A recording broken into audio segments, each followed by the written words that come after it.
Assalamu alaikum everyone, welcome to my YouTube channel. Today's lecture is about article 23 to 28. आज जो है हमारे fundamental rights की जो सीरीज़ है वो कंप्लीट होगी, जो कि आर्टिकल 8 से स्टार्ट थी टू आर्टिकल 28, जो कि फंडामेंटल राइट्स से डील करते हैं ये सारे आर्टिकल। तो पढ़ते हैं आर्टिकल 23 को। Provision as to property. Every citizen shall have the right to acquire, hold and dispose of the property in any part of Pakistan subject to the constitution and any reasonable restriction imposed by law in the public interest। अब यहाँ पे क्या कह रहा है ये article हमें कि हर शहरी के पास हक है कि वो किसी भी प्रॉपर्टी को होल्ड कर सकता है, उसको बेच सकता है, उसको अक्वायर कर सकता है, मगर उसकी मतलब उसका ओनर हो सकता है, उसको बेच सकता है, ये उसके पास हक है पूरा। आगे क्या बता रहा है, subject to the constitution and any reasonable restriction impose by law in the public interest. जब तक कि कानून कोई उस पर रिस्ट्रिक्शन ना लगाए। कभी कभी ऐसा होता है कि कोई बंदा, किसी को अगर फ़ाइन लगाया गया है या उसके ऊपर कोई फ़ाइन है किसी भी ऑफेंस में और वो पे नहीं कर रहा, तो उस केस में कभी कभी उसकी जो प्रॉपर्टी है वो ज़ब्त की जाती है। तो उस केस में तो उसकी प्रॉपर्टी ज़ब्त होगी, वो होल्ड नहीं कर पाएगा, वो ओनर नहीं होगा उस केस में। तो ऐसी कुछ सिचुएशन है जहाँ पर मतलब कहने का ये जो आर्टिकल है हमें हक दे रहा है, साथ साथ लिमिट्स भी बता रहा है कि अगर जब लॉ को रिक्वायर होगी तो उस केस में ये आपका राइट छीना भी जा सकता है। उसके बाद article 24, protection of property rights. No person shall be deprived of his property save in accordance with the law. अब यहाँ पे क्या कह रहा है ये आर्टिकल कि किसी भी बंदे से उसकी प्रॉपर्टी नहीं छीनी जाएगी जब तक के लॉ ना कहे हमें। अब यहाँ पे कैसे एग्जांपल हम ले सकते हैं, कोई बंदा है, लेट सपोज उसको अरेस्ट किया जाना है, वो अरेस्ट नहीं हो पा रहा, वो एक्सकॉन्डर हो गया, वो भाग गया है वहाँ से, उस इलाके से भाग गया है, तो उसको हम एब्सकॉन्डर डिक्लेयर करते हैं कि ये बंदा अब जो है वो एब्सकॉन्डर है। तो उस केस में भी क्या होता है, कोर्ट ऑर्डर करती है कि इसकी जो प्रॉपर्टी है वो ज़ब्त की जाए। तो ऐसे जो भी केसेस होंगे तो वहाँ पे एक्सेप्शन है, वहाँ पे इस रूल को एक्सेप्शन है, ये हमारा राइट उस केस में छीना जा सकता है हमसे।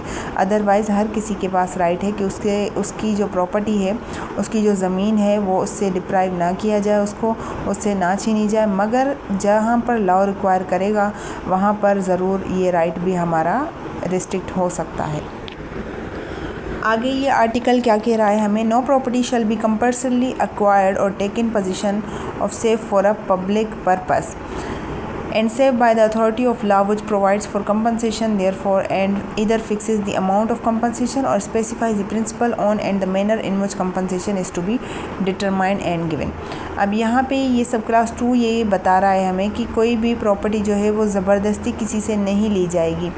अगर किसी भी पब्लिक पर्पस के लिए ली जा रही है, कोई गवर्नमेंट है उसको पब्लिक पर्पस के लिए कोई किसी की प्रॉपर्टी चाहिए, कोई ओनर है, लेट सपोज ए है, वो ओनर है, उसकी बहुत सारी ज़मीन है, गवर्नमेंट को उसकी ज़मीन चाहिए किसी भी पब्लिक पर्पस के लिए, चाहे वो हॉस्पिटल बना रही है या हाउसिंग स्कीम बना रही है, तो वो उससे लेगी, उस केस में तो वो उससे लेगी गवर्नमेंट, मगर वो जो लेगी तो उसको कंपनसेशन ज़रूर देगी, उसका मुआवजा ज़रूर देगी, उसके पैसे ज़रूर देगी, उसकी जितनी कीमत बन रही है वो उसको ज़रूर दी जाएगी।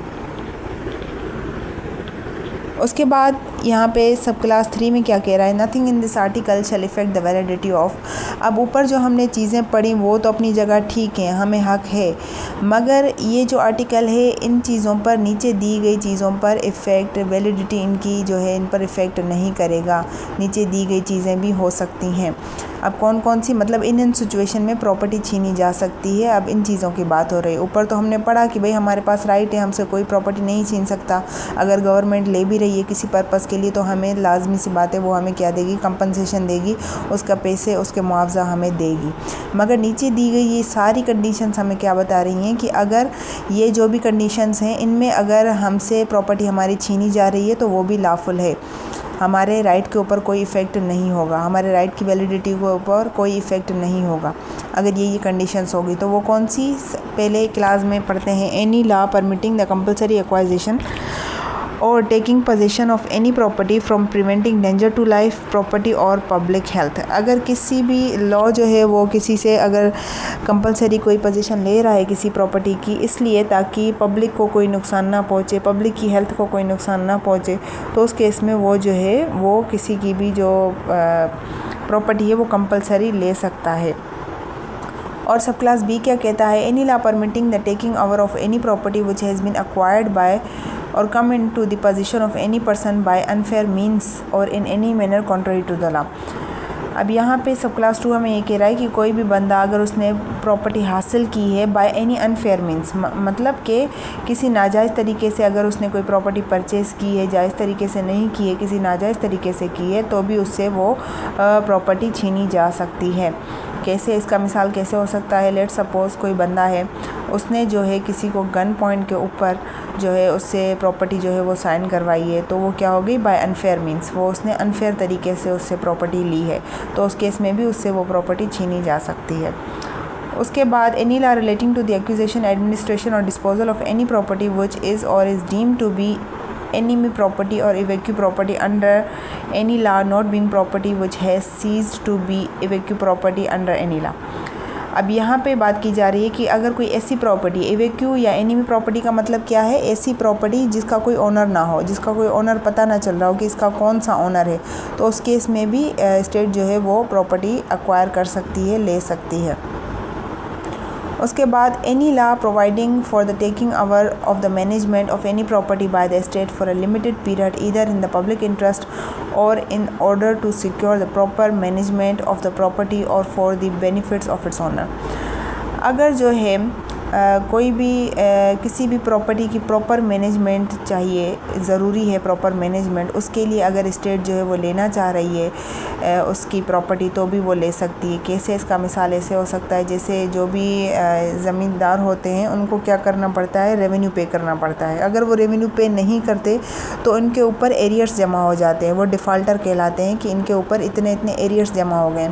तो उस केस में जो कलेक्टर होता है वो उनसे प्रॉपर्टी जो है वो ज़ब्त कर सकता है, उनसे फॉरफिट कर सकता है प्रॉपर्टी, जब तक कि उनका जो लोन है वो रिकवर नहीं हो जाता, एरियर्स जो है वो रिकवर नहीं हो जाते, तब तक वो उस केस में वो उनसे प्रॉपर्टी ली जा सकती है।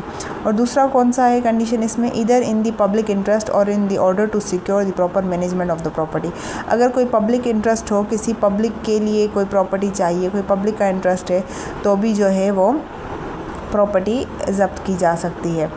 उसके बाद proper management of the property. अब इसमें कौन सा एग्जांपल है? अब इसमें ये एग्जांपल है कि अगर कोई भी बच्चा है, वो छोटा है, माइनर है, तो उसके नाम पे कोई अगर प्रॉपर्टी है, तो ज़ाहिर सी बात है वो छोटा बच्चा है, अपनी प्रॉपर मैनेजमेंट अपनी प्रॉपर्टी की नहीं कर सकता, वो प्रॉपरली उसके डिसीजन नहीं ले सकता। तो कोर्ट अगर जो है कोई गार्डियन अपॉइंट करती है उसकी प्रॉपर्टी के लिए, तो भी वो कर सकती है। और जो है उसकी मतलब वो बेनिफिट्स ऑफ इट्स ओनर होगा ना, कि अगर कोई भी बंदा है वो प्रॉपरली मैनेज नहीं कर पा रहा अपनी प्रॉपर्टी, तो उसके लिए अगर जो है स्टेट जो है वो क्या कर रही है? गार्डियन अपॉइंट कर रही है कि इसका जो है मुहाफिज कोई और होगा इस प्रॉपर्टी का, तो भी वो हो सकता है।